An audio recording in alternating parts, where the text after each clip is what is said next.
Assalamualaikum warahmatullahi wabarakatuh. Alhamdulillah wassalatu wassalamu ala Rasulillah wa ala alihi wa sahbihi wa mawala. La haula wa la quwwata illa billah.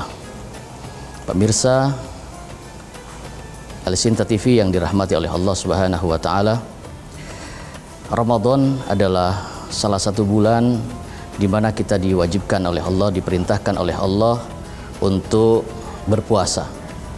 Dan berpuasa ini adalah merupakan salah satu upaya kita untuk mendekatkan kepada sifat-sifat Tuhan. Jika Tuhan tuh tidak makan, maka kita pun berupaya untuk mendekatkan diri kita dengan sifat-sifat Tuhan. Yang kedua, bahwa berpuasa itu adalah untuk agar kita bisa merasakan apa yang dirasakan oleh mereka orang-orang yang kurang mampu. Maka dengan kita merasakan apa yang dirasakan oleh mereka orang-orang yang kurang mampu, maka akan muncul sifat-sifat untuk kita memberikan kasih sayang kepada mereka, untuk kita bisa berbagi kepada mereka. Oleh karena itu, maka puasa adalah intinya menjadikan manusia itu bertakwa, takut kepada Allah Subhanahu wa taala. Pemirsa Al-Sinta TV yang dirahmati oleh Allah Subhanahu wa taala, puasa ini mendekatkan kepada sifat-sifat Tuhan. Ya, kalau Tuhan tidak makan, Tuhan tidak tidur, maka ada upaya kita untuk mendekatkan kepada sifat Tuhan dengan kita tidak makan. Dan akan menunjukkan kita sebagai makhluk sosial, tentunya Tuhan mengajarkan kepada kita bahwa kita juga harus bisa merasakan apa yang orang-orang lain, orang-orang yang tidak mampu rasakan. Maka faidah puasa salah satunya adalah membentuk manusia yang bersifat sosial. Karena Tuhan senang, Tuhan itu cinta kepada orang yang berbagi kepada sesama. Sampai dikatakan di dalam Al-Quran, "Man dzalladzi yuqridallahu qardan hasana fayudha'ifahu lahu ad'afan katsira." Siapa orang yang meminjamkan hartanya untuk Allah? Siapa orang yang meminjamkan hartanya untuk jalan Allah? Meminjam bukan berarti meminta. Allah tidak meminta harta kita, tetapi Allah mengatakan kepada hambanya agar kita meminjamkan hartanya.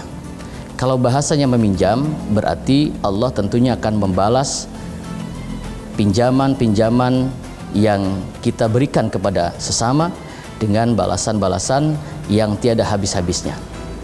Pemirsa Al-Sinta TV yang dirahmati oleh Allah Subhanahu wa taala.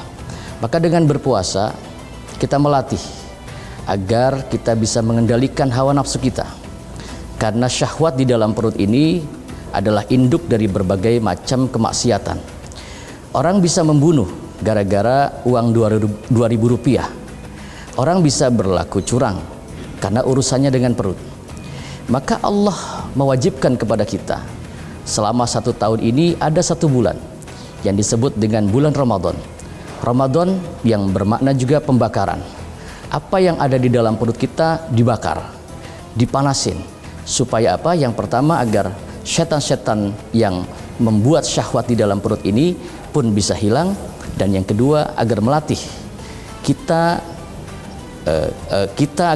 agar kita dapat melatih, menahan dari hal-hal yang jika hal-hal yang tadinya dihalalkan saja oleh Allah, kita bisa menahannya, apalagi hal-hal yang dilarang oleh Allah Subhanahu wa taala. Makan boleh di luar puasa, tidak diharamkan. Minum juga boleh, tidak diharamkan. Tetapi di bulan puasa, dari mulai waktu imsak sampai dengan berbuka puasa, kita taat kepada Allah tanpa harus ada yang melihat. Kita taat kepada Tuhan kita tanpa harus pamrih, bahwa ibadah puasa ini disebut juga dengan ibadah sirriyah, ibadah yang rahasia. Yang tahu kita berpuasa atau tidak hanya kita dengan Tuhan kita. Maka ketika kita pun berbagi kepada sesama, kepada orang-orang yang tidak mampu, dengan berpuasa akan memunculkan sifat-sifat sosial. Kita akan berbagi kepada sesama, baik yang ada di sekeliling kita, keluarga kita, maka tanpa pamrih, tanpa harus dilihat oleh Tuhan kita. Karena sesungguhnya Tuhan kita maha melihat apa yang kita lakukan. Pemirsa Kultum Al-Sinta TV yang dirahmati oleh Allah Subhanahu wa taala, maka dengan berpuasa ini membentuk manusia yang sosial. kita mendekatkan diri kepada sifat-sifat Tuhan. Jika Tuhan tidak makan, maka kita pun berupaya mendekatkan sifat Tuhan agar kita bisa merasakan betapa perihnya, betapa pahitnya mereka orang-orang yang tidak bisa makan, orang-orang yang kurang makan, agar kita juga muncul sifat-sifat sosial dan kita bisa berbagi di bulan Ramadan ini agar kita menjadi manusia yang bertakwa. Kurang lebihnya mohon maaf. Wallahul muwaffiq ila aqwamit thoriq. Wassalamualaikum warahmatullahi wabarakatuh.